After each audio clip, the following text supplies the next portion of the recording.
दैत्य रक्तबीज ने कठोर तप के बल पर वर पाया था कि अगर उसके खून की एक बूंद भी धरती पर गिरेगी तो उससे अनेक दैत्य पैदा हो जाएंगे। उसने अपनी शक्तियों का प्रयोग निर्दोष लोगों पर करना शुरू कर दिया। धीरे धीरे उसने अपना आतंक तीनों लोकों पर मचा दिया। देवताओं ने उसे युद्ध के लिए ललकारा। भयंकर युद्ध का आगाज हुआ।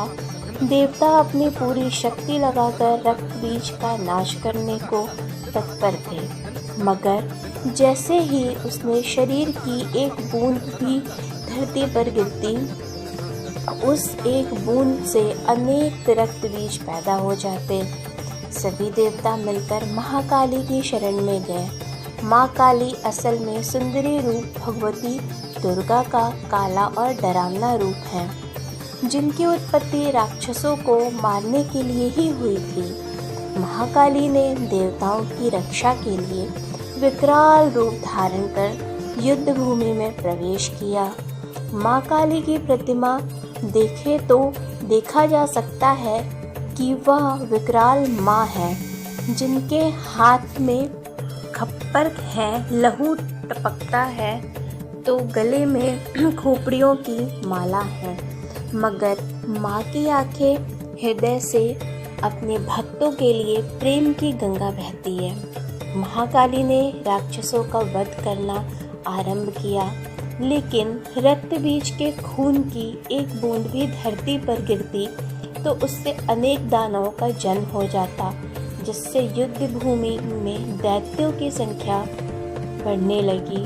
तब माँ ने अपनी जिह्वा का विस्तार किया। दानवों का एक बूंद खून धरती पर गिरने की बजाय उनकी जिह्वा पर गिरने लगा।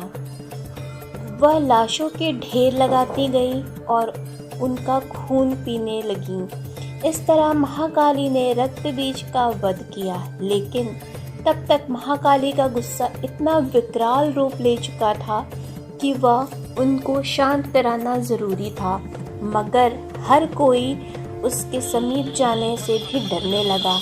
सभी देवता भगवान शिव के पास गए और महाकाली को शांत कराने के लिए प्रार्थना करने लगे। भगवान शिव ने उन्हें बहुत प्रकार से शांत करने की कोशिश करी।